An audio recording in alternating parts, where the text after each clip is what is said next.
Bonjour tout le monde, j'espère que vous allez super bien. Donc on se retrouve aujourd'hui pour le Top Shonen 2018. Et donc pour les shonen, j'en ai commencé 25 en cette année 2018 et je n'en ai retenu que 9 pour ce top. Voilà, j'ai même pas réussi à en inclure un autre parce que bah non, j'ai eu 9 coups de cœur, 9 très bonnes séries shonen. Voilà, que je retiendrai en cette année 2018. Donc je vais commencer tout de suite, c'est parti. Donc dans un premier temps, nous avons la série Stranger Case, donc voilà, de Kyo Shirotaira et le manga de Shiba Katase aux éditions Pika. Donc ça c'est une série qui est toujours en cours avec 9 tomes et le tome 7 nous paraîtra le 9 janvier 2019. Donc voilà, et j'ai vraiment eu un coup de cœur pour cette série. Où c'est que ça va nous parler de yokai. Il faut savoir que je suis fan des yokai depuis que j'ai découvert ça avec le manga Secret Service Maison Ayakashi. Donc voilà, qui est juste ici. Voilà, vous pouvez les voir, ils sont juste là. Donc voilà, j'avais cherché d'autres œuvres qui parlaient de yokai, même je me souviens, parce que j'adore découvrir des yokai, voilà, dans les mangas ou dans les animés. Voilà, j'adore ça. Ça fait partie en plus du folklore japonais, donc c'est vraiment super d'en apprendre un petit peu plus sur le folklore japonais. Et donc voilà, et donc j'avais adoré ce premier tome où c'est qu'on va y rencontrer un petit peu la prêtresse des yokai. Donc voilà. Voilà, et cet humain là qui les effraie, voilà, on sait toujours pas pourquoi. Je crois que j'ai que les 2 premiers tomes de cette série parce que, comme je vous l'ai dit dans le Top Shoujo, j'ai arrêté d'acheter des mangas pendant une longue période, donc j'avais pas forcément les moyens de rattraper toutes mes séries en retard, voilà, pour cette année. Donc du coup, voilà, mais ce sera fait en 2019, ne vous inquiétez pas, il faut trouver que je continue cette histoire. Donc voilà, j'avais vraiment beaucoup aimé cette série. Du coup voilà, je vais vous montrer les dessins qui sont vraiment géniaux aussi, sont vraiment très beaux. Donc voilà, c'est le petit manga qui va nous parler de yokai qu'on a eu en 2018 et ça pour le coup ça mérite tous les tops du monde parce que c'est vraiment génial. Je vous ai dit, le folklore japonais il est tellement immense que ça fait super plaisir d'avoir des mangas qui nous en parlent et qui en parlent en bien. Voilà. Ensuite, j'ai mis Yuna de la pension Yuragi, donc c'est de, je vois pas, Tadahiro Miura, c'est aux éditions Pika, donc là c'est un shonen à ce que je vois à ne pas mettre entre toutes les mains, parce que vous avez le petit logo interdit au moins de 16 ans. Donc du coup voilà, et donc j'ai adoré ce premier tome, c'est super drôle. Donc du coup voilà, on va être sur une histoire de fantômes, etc. Apparemment fantômes terrifiants, etc. Et on va avoir un héros qui, pour pouvoir subvenir à ses besoins, il va être obligé de le tuer, mais quand il va arriver, il va se rendre compte qu'en fait le fantôme c'est une jeune fille pure et innocente qui est là depuis des années. Et donc qu'est-ce qu'il va faire pour essayer de la faire disparaître naturellement? Il va essayer de voir avec elle qu'est-ce qu'elle souhaiterait vraiment au plus profond de son être, quel était son rêve pour pouvoir le réaliser et qu'elle puisse partir en paix. Et ça j'ai vraiment adoré, mais c'est très très drôle. Alors par contre, comme vous pouvez le voir sur le petit logo, là où il y a ma main juste ici, c'est marqué interdit aux moins de 16 ans. C'est parce que comme vous vous en doutez, il y a du ecchi dedans. Nous avons le manga Dark Grimoire de Haru Sakurana, voilà, aux éditions Kana dans leur collection d'art que j'avais adoré. Ce premier tome, voilà, toujours laisser le prix, donc voilà, faut vraiment que je les enlève, mais parfois j'oublie. Donc du coup voilà, j'avais adoré ce manga, et donc c'est une série où c'est que tous les tomes sont parus également en 2018, donc c'est une série qui s'est achevée avec son 4e tome, et j'aime beaucoup ce manga, donc voilà, ça va nous parler de magie, mais principalement de magie interdite, puisque tout va tourner autour d'un grimoire sacré qui est vraiment interdit d'ouvrir parce que le pouvoir que contient ce cahier il est immense, mais donc du coup on sait tous que ça va pas se passer comme ceci, et c'est ça que j'ai vraiment beaucoup aimé. Et surtout on a 2 personnages, donc celui qui est sur la première de couverture et celui qui est au dos, qui sont vraiment très attachants. Voilà, ils ont un petit peu une relation chien et chat, mais c'était vraiment une superbe une superbe lecture de ce premier tome, hein, puisque bah, il faut que je rattrape la série. Donc du coup voilà, mais ce sera chose faite. J'aime beaucoup également le coup de crayon de l'auteur, je trouve que les dessins sont sublimissimes. Donc du coup voilà, j'avais été très étonnée de ce premier tome, je m'attendais pas à avoir un coup de cœur pour ce manga là et finalement j'ai adoré. Ça va nous parler de magie et de magie noire et je trouve que peu de mangas abordent la magie maudite, voilà, cette magie noire. Donc du coup voilà, donc il y avait Draw aussi, mais Draw c'est complètement nul et ça n'a strictement aucun sens. Donc du coup voilà, mais celui-là, le premier tome a été très très bon et donc je vous dirai bien évidemment si la suite est toujours aussi bonne, mais en attendant j'avais envie de mettre ce premier tome dans Stop parce que pour moi ça avait été une agréable surprise. Ensuite, voilà. On a le tome The Promised Neverland, le scénario de Keiyu Shirei et les dessins de Posca Demizu. Donc du coup voilà, donc ça c'est une série qui est toujours en cours avec 11 tomes et le tome 6 nous paraîtra le 6 février. Du coup voilà, c'était sûr qu'il allait être dans ce top et je pense qu'il fait partie du top de beaucoup de personnes tellement que ça a été un excellent shonen qui est sorti en 2018 chez Kazé. Donc du coup voilà, je pense que vous savez toutes les raisons du pourquoi, du comment il est dans ce top. Voilà, il y a tellement de choses à retenir de ce shonen, de par ses personnages qui sont plus qu'attachants, l'intrigue, tout ce qui s'y passe. Enfin, c'est vraiment THE manga de 2018, j'ai envie de dire, même si ça a été pas mon préféré, mon plus gros coup de cœur, vraiment, il fera partie des seinen, mais ça a été quand même un gros coup de cœur pour cette série-là. Donc pour l'instant, je n'ai lu que les 2 premiers tomes, mais j'ai tous les autres tomes et je pense pas que ça va s'essouffler au bout du 3e tome. Non, il y a encore tellement de trucs à aborder, tellement de trucs qui pourraient être faits avec ce potentiel de série. Pour l'instant, j'en suis toujours qu'au début, mais vous inquiétez pas, les 5 tomes seront lus avant que le tome 6 ne sorte, ça c'est une certitude parce que j'ai vraiment adoré cette série jusqu'au bout. Donc du coup voilà, je pensais pas non plus que ça aurait été un aussi gros coup de cœur parce que tout le monde en parlait vraiment et ça m'avait légèrement saoulée d'en entendre vraiment parler partout tout le temps. Donc du coup voilà, et finalement j'ai eu la grosse surprise d'accrocher autant finalement, de m'être super vite attachée au personnage et surtout on a une intrigue et des révélations mais en pagaille dans ce tome, donc enfin dans ces tomes du coup, hein, puisque il n'y a pas que de l'intrigue dans le premier tome mais ça continue encore dans le 2e. Voilà, pour moi c'est vraiment une série qui a du très très gros potentiel et ça va être du lourd. Du coup voilà. Ensuite, j'y ai mis 2 séries de chez Doki Doki dont je vous parle dès que je reçois un tome de la maison d'édition Doki Doki, puisqu'il faut savoir que je suis en partenariat avec eux. Donc du coup, je vous en ai déjà parlé, ça c'est sûr. Pour un d'entre eux, il me restera juste le dernier tome à vous parler, mais de toute façon, je vais pas vous en dire grand chose puisque c'est un dernier tome et que moi je vous laisse découvrir, je ne vous spoile pas.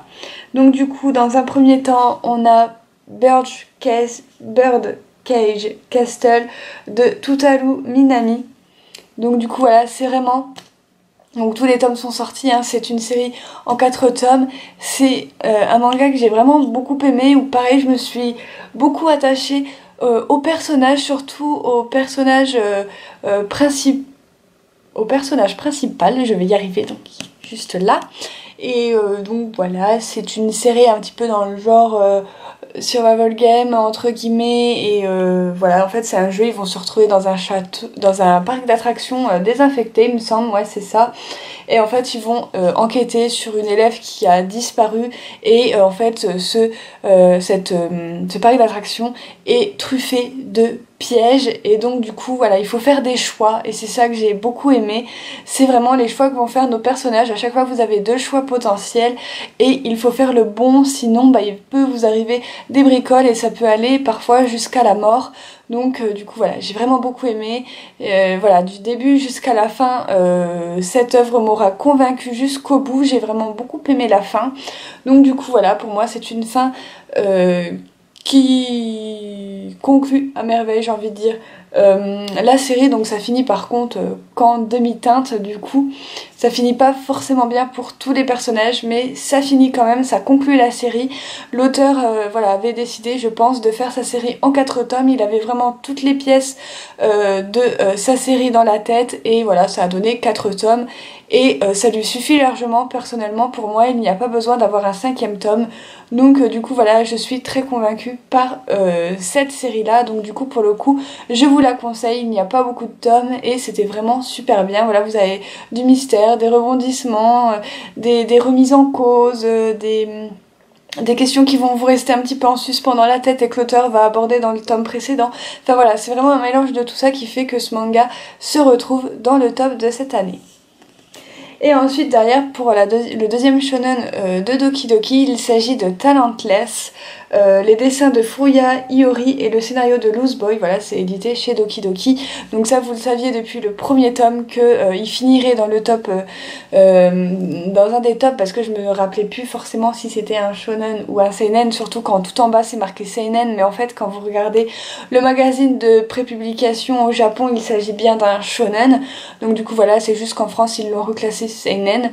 Donc du coup voilà, donc il se retrouve bien dans le top shonen puisque c'en est un. Donc du coup voilà, j'ai vraiment adoré. On a une psychopathe ici, voilà, qui doit tuer par SMS. Elle reçoit qui sait qu'elle doit éliminer dans sa classe, puisqu'il faut savoir qu'elle est arrivée dans une classe où c'est que tous les personnages sont dotés de pouvoirs un petit peu surnaturels, et apparemment ces personnages dans le futur vont faire un grand désastre, et donc il faut qu'elle s'en débarrasse. Et donc elle a un message avec le nom de la personne et combien de victimes potentielles il pourrait faire. Donc on a déjà 3 tomes qui sont parus. On a le 4e tome qui va sortir chez nous le 6 février. Et j'ai trop hâte parce qu'on a encore des petites questions en suspens, à savoir si les élèves de cette classe sont vraiment des tueurs qui peuvent faire vraiment d'innombrables victimes, ou alors si c'est juste quelqu'un qui cherche vraiment à se débarrasser d'eux pour aucune raison. Finalement ça on le sait pas, si notre héroïne fait bien de les buter ou pas. Donc du coup voilà, mais bon, j'ai l'impression que l'étau se resserre finalement sur notre héroïne. Donc du coup voilà, et j'ai hâte à chaque fois d'avoir le tome suivant pour en découvrir davantage. Là aussi vous avez pas mal d'actions, vous avez des remises en question de certains personnages, vous avez beaucoup de tension en tant que lecteur, puisque vous vous demandez à chaque fois si notre héroïne va y arriver ou si elle va se faire piéger.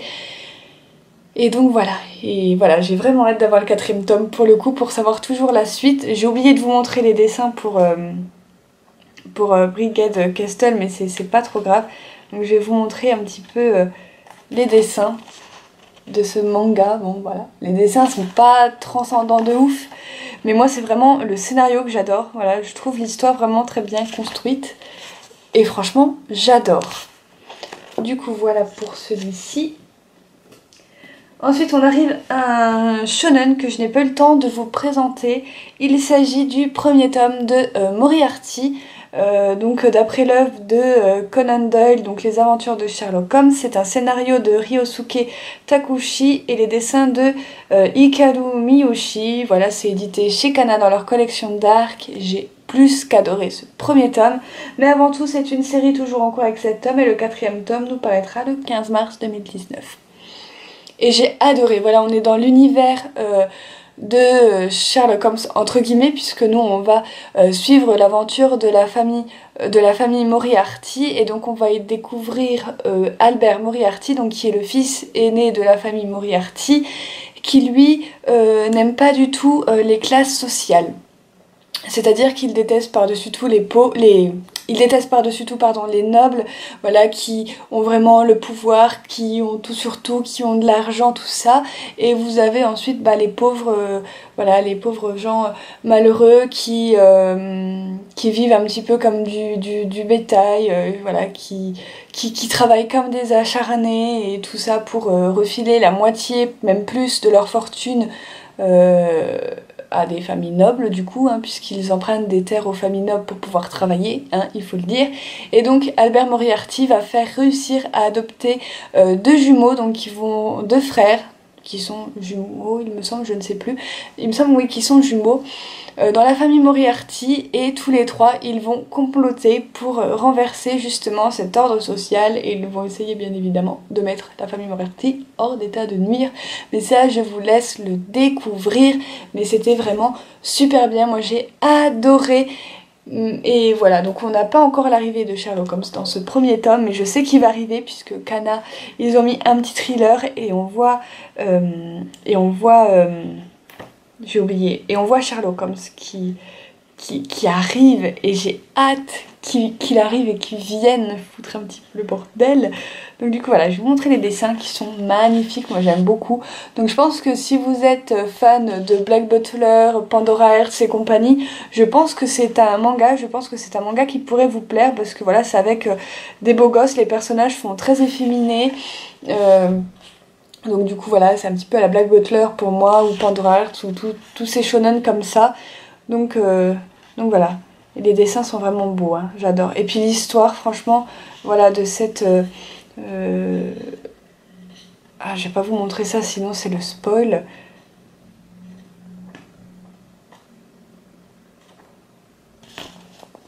Voilà, par exemple, donc là je suis tout au début parce qu'après je risque de vous spoiler l'histoire. Mais voilà, c'est vraiment une série que je vous recommande, voilà, si vous voulez en savoir un peu plus, parce que la famille Moriarty, on n'en a pas entendu trop parler, on s'est plus tourné vers Sherlock Holmes, qu'on connaît d'après les séries, tout ça, mais Moriarty, on n'en a jamais trop entendu parler, et donc pour le coup, ça a été une très bonne découverte pour moi. Donc du coup voilà, j'ai vraiment beaucoup aimé, j'ai encore les tomes 2 et 3 à lire qui sont dans ma palle, et je pense que je vais les dévorer d'ici sous peu. Ensuite, allez courage, il me reste plus que 2 mangas à vous présenter. Donc le premier que j'ai mis dans ce top, c'est Arcanum, ou Arcanum, je ne sais pas du tout comment ça se prononce. Donc c'est de Erubo Ishihara aux éditions Canadark. Kana, ils ont fait fort cette année, je me rends compte qu'il y a beaucoup de Kana. Là, c'est au moins le 3e que je vous présente. Donc du coup voilà, franchement Kana, ils ont fait du très bon boulot cette année, ils ont sorti des séries mais de ouf. Donc du coup voilà, et ça je vous l'avais dit, je vous l'ai présenté dans mon ancienne vidéo également sur mes lectures manga que j'ai fait il y a pas longtemps. Donc du coup voilà, j'ai adoré ce tome, enfin voilà, c'est un petit peu science-fiction, fantastique, avec vraiment un frère et une sœur qui sont vraiment incroyables. On voit à quel point ils sont vraiment attachés l'un à l'autre et j'ai vraiment adoré leur relation. Tout ça, et ce qui m'a le plus mis sur le cul, c'est la fin de ce premier tome.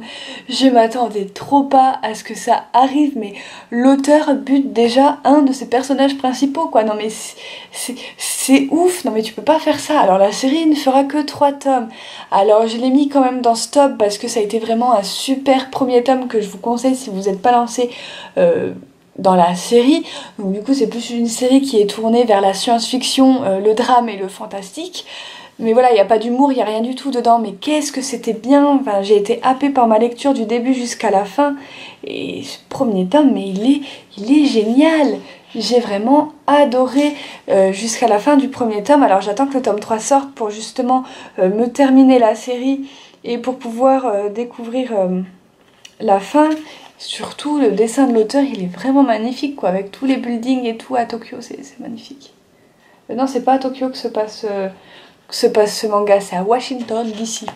N'importe quoi, moi.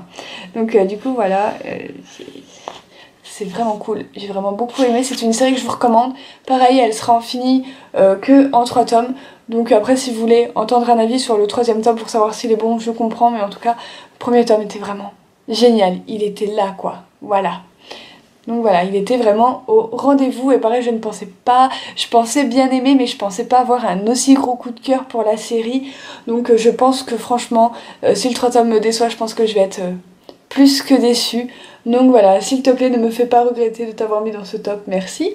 Et donc du coup voilà, mais j'espère que ça va être génial jusqu'au bout et j'espère que l'auteur avait vraiment bien son scénario en tête pour pouvoir le finir que en 3 tomes et qu'il y ait un début et une fin, même si c'est une fin ouverte, mais qu'au moins elle soit convaincante. Donc voilà, et le dernier tome que j'ai à vous présenter, c'est celui-ci, donc je vous l'ai présenté il y a vraiment tout récemment dans le Manga News du mois de novembre. C'est In One's Last Moment de Kantaro Fukuda, voilà, aux éditions Soleil Manga. Celui-là aussi c'est dans la collection seinen, mais il s'agit bien d'un shonen au Japon. Donc du coup il se retrouve dans le top shonen. Donc voilà, c'est un one shot. Donc ça va, il est à 7,99€, donc ça va, c'est pas très cher hein, pour une série en un seul tome. Donc ça va, et j'ai adoré ce manga. Je vous avais dit qu'il serait dans le top shonen de fin d'année, ça c'était obligé. Donc voilà, c'est qu'on va suivre un héros qui a le pouvoir, dès qu'il touche les gens, de connaître leur date de mort et de savoir comment ça va leur arriver. Et il a le pouvoir de sauver celle qu'il aime. J'ai trouvé ça vraiment beau, même si du coup il va y avoir d'autres victimes à la place. Voilà, il va pas hésiter une seconde pour sauver. En gros, il a un petit peu le choix de vie ou de mort sur les gens. Et donc voilà, même si ça lui plaît pas trop, il a pas le choix pour sauver celui que j'aime, et j'ai beaucoup aimé. Et ce qui m'a le plus touchée, c'est la fin. Franchement, je l'ai trouvée trop belle. Elle est très triste, mais elle est très très belle. Et c'est juste pour cela qu'il mérite d'être dans ce top, parce que c'est un one-shot qui lui suffit déjà à lui-même. Et c'est très très rare de trouver des one-shots qui se suffisent à eux-mêmes. D'habitude, on est un petit peu déçu par la fin. Voilà, on se dit, ça aurait été bien qu'il fasse 2-3 tomes. Et celui-là, pas du tout, parce qu'on a un début et on a une conclusion qui se veut très très bien à l'œuvre, qui est magnifique, même si c'est un peu tristouné. Donc du coup, voilà, c'est vraiment le shonen de cette vidéo que je vais vous conseiller. En plus il n'y a qu'un seul tome, donc ça va pas vous ruiner grand chose. Donc du coup voilà, mais franchement testez-le parce qu'il a été vraiment génial du début jusqu'à la fin. Donc du coup voilà, c'est tout ce que j'ai à en dire.